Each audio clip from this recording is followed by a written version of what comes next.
Hello everybody. As you should all know by now already, I'm Roseanne Ludik from CuroHealth and I'm the National Nursing Manager. I'm going to talk to you today about Momentum's Multiply Days. They're very similar to the Discovery Wellnesses or Vitalities, but they're very different in one or two aspects, and that's what I want to go through with you today. The screening and the blood pressures and the glucoses are all the same. There's no difference in doing the tests. It's the recording the results and the form that they use that is very different. So, I want you to listen carefully, watch nicely, and learn, please. Again, I'll be giving you a password during the run of the video, which you need to email back to me, please. Again, roseanne@curohealth.co.za. So, if we have a look at the forms, their forms are in two sides. That side for the individual consent form, on which you will do your biometric testing and your normal blood pressures and glucoses and things like that. And then the second form, which is your HIV consent form, which you will do your HIV on. Now, there's two differences so far between this and the Vitalities. The first difference is these are called multiply tests, not wellnesses or vitalities, please. Momentum wants us to call them multiply testings. And the second thing is that there's far more paperwork that needs to be done for their HIV screening tests, if they are requested for. Momentum will tell us when they book their clients' days or clients with us, if it is an HIV included or not client. Now, if the client has been booked for an HIV as well as a health assessment, then you will do the HIV. But if they have not been booked for the HIV, please don't offer them the HIV, because there's a very distinct difference in the Momentum way of doing things. So the next difference is where with Discovery, they urge you to encourage the client to do the HIV test. With Momentum, they will tell us whether the clients are going to be doing an HIV test or not. It's not for you and the client to decide that you would like to do it or not. So when we're looking at the paperwork, the front piece that is marked the individual consent form. And again, I'm going to say, as I say always, there's a block or a stripe on a form because it wants information. The information that's requested is needed for a reason. It's not your decision to decide, that's not necessary, or I'll fill that in. People who process these forms to allocate the points need information as it's requested. So please fill in the information as it's requested. Now, when we have a look at this form, you'll see that there's a space again for the client's personal information. Date, surname, name, gender, multiplied, medical aid, names, all that sort of stuff. Again, fill it in nicely and clearly, please, in a legible handwriting. The next section is the biometric information section. Now that's the section where you're going to be doing your height and your weight and your BMIs and your glucoses and things. Before you fill in that section, do the next section, which is your client consenting for you to do these tests. Again, please remember that you cannot do any forms on any patients, any tests on any patients before forms have been filled in. So make sure that the client has signed consent. And what I normally say is, when you're looking at your signature block, please make a nice big cross for the client to see where must they sign. Don't make tiny little dots that they look straight over. Do that on your lab forms as well, so the clients can clearly and easily see where must they sign. Now when we go back to this section, the biometric information, height and weight is what's needed to calculate the BMI, your body mass index, for those of you who don't know what BMI stands for. Now, BMI calculation is normally quite an intricate mathematical calculation, and we have consulted with Momentum, and they've agreed that if we record the height and the weight on these forms, when we send the confirming email to the client after the whole process, the whole screening from the head office here in Pretoria, we will calculate the BMI and put it on that email. So please don't try and do mathematical calculations on the day to get the BMIs. Just fill in the height and the weight and we'll do the calculations. The next question or the next test that they ask for is the blood pressure. Now again, I want to suggest that you guys start with the blood pressures, please. Don't get the patient standing up and down, taking off shoes, standing up to do weights and heights and getting his blood pressure up because you're now going to ask him what his weight is. Do his blood pressure when you're still nice and calm and relaxed. It also gives you enough time to go back and do a second reading if the first reading was a bit high. Your glucose and your cholesterols are your next tests that you're going to do, and fill in the numeric amounts that you found there, the 5.2, the 3.4, the 10.4, whatever you've gotten. Something I'd like to bring to your attention that we've recently come to realize, when you do your cholesterol test on your kernel machine, the little blue strip that has the little suck-up automatic valve where the blood goes into, the machine sometimes makes a tiny little teet sound and starts counting off before that little white clear suck-up space is filled with blood. And what we found is that if that little suck-up space is not nicely full of blood, the cholesterol value that we are getting is, I want to say, radically incorrect. So please make sure that your little strip has sucked up as much blood as what is possible, that little suck-up strippy is full. Don't stop when the machine gives you that little teeth sound. Okay, now when we talk about waist circumference again is under the, not under the chest, it's on the belly button, nicely on the belly button, squarely around the umbilical area. Not over the hips where it's a bit broader. And then get your client to sign that space as well. There's a grey space there for the client to sign. That it is their readings and they're happy that those are theirs. You haven't used someone else's readings on it. When we turn this page over and we look at the other side of it, the other side is the area that you will be recording your HIV counselling and testing on.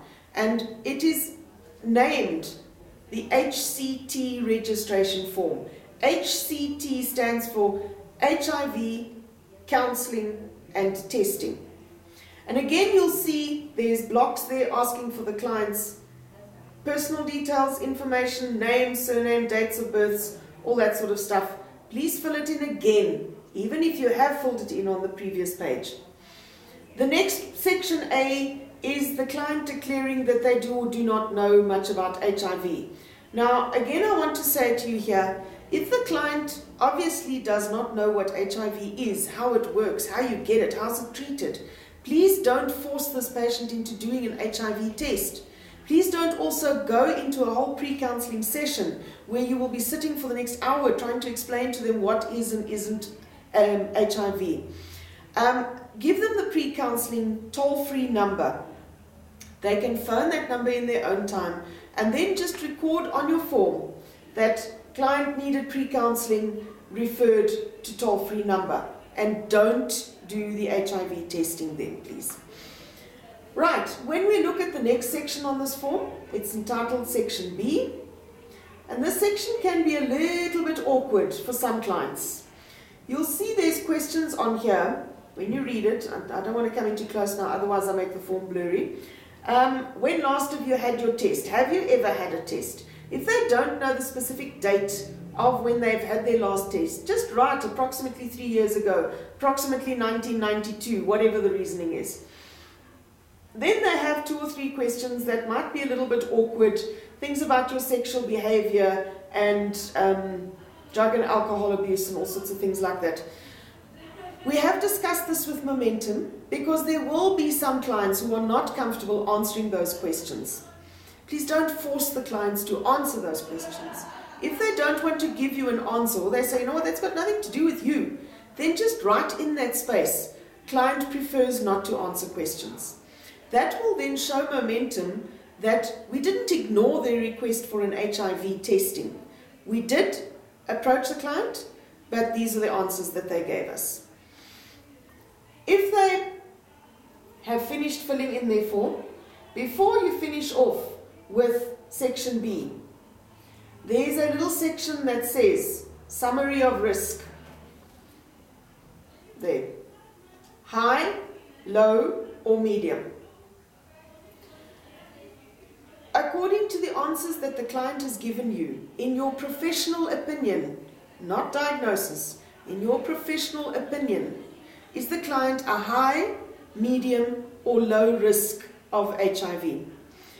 If the client has preferred not to answer some of these questions, don't assume that because he hasn't answered, he must be a high risk because he's obviously uncomfortable giving me these answers. So that means he's doing the things he doesn't want to answer and make him a high risk client. It's not your place to make that call. According to facts that have been given to you, make that opinion, please. Then, when you look at section C on this form, this piece down here, it refers to your HIV test as such. Now, the HIV test will be done with an HIV rapid screening finger prick, and different to the vitalities and the discoveries, you will be recording your results. It has a space for your first test result, your confirmation test result, and your referral made. So if your client comes up with a possibly positive, remember with a screening or rapid test, we can never say to the client, you are positive. These are screening tests. So learn the word possibly positive or inconclusive. If a client comes up possibly positive on his first HIV rapid screening test, ask the client if they would like to have a second screening test right there with another rapid test. If they say yes please, then do a second rapid test with the client and then record that second reading in that space as well. There is a space for it. If you have referred the client to a medical practitioner or person for further confirmation testing afterwards, there's also a space in there for referral made with an HIV positive or negative result and to whom you've referred that client.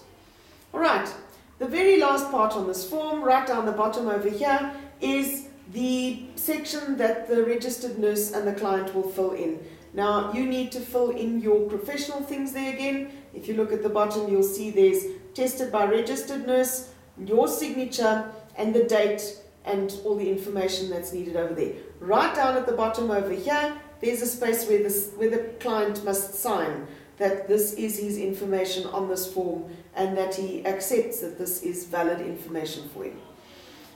Now, it's much easier to do a form when you know why reasons are there. So please understand from whence the requests come, fill in the forms as they've been requested, and make sure that you write legibly, and remember that these are legal documents.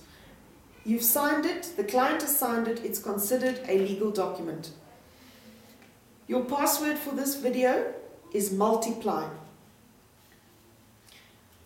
Now the second little part of your wellness screening or your multiply wellness screening with a client is filling in a little book that they like to call their little passport.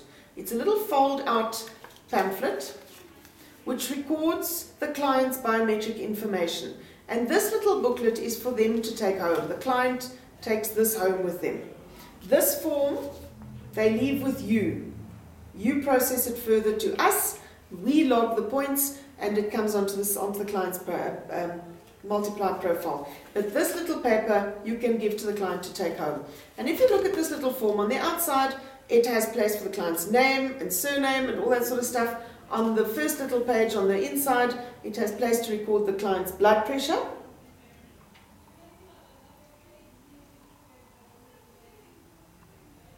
On the second little page on the inside, it has place to record the client's cholesterol. On the third little fold, it has glucose. And on the last one, the BMI. Now again, the BMI we will calculate here at the office and send to the client on an email. So don't worry about doing mathematical calculations during your consultation with the client. What's nice with all these little readings is they have the normal values with the readings. So you can mark for your client where his or her reading is, and they can see, is it a bit high, is it a bit low, because they do ask us those questions. Now, when you turn the page over, the back end of it, there's some more little readings over there, and the waist circumference is on that side. Again, over the belly button, the navel area, please, not the hips or under the breast. Then, a space for any ad hoc points, ad hoc tests. Please do not record the HIV results anywhere, especially on this little ad hoc section, on this little passport. That is something that the client has now heard from you. Don't write it on this form as well. Just record what is asked for on this little paper. Then you can fold it up and give it to your client and say, there you go, sir, ma'am, you can take this when you next visit your doctor, or keep it for your own record so that when you do a multiply again, you can see how you've progressed in your health management. I think I've covered all the points that need to be covered. Yet again, please let me know if there's any problems or concerns. My email address again is rosanne@curohealth.co.za, ROSANNE. And again, I want to say to you, go out there, have fun, work hard, and be proud of being a nurse. Thank you for your time. Goodbye.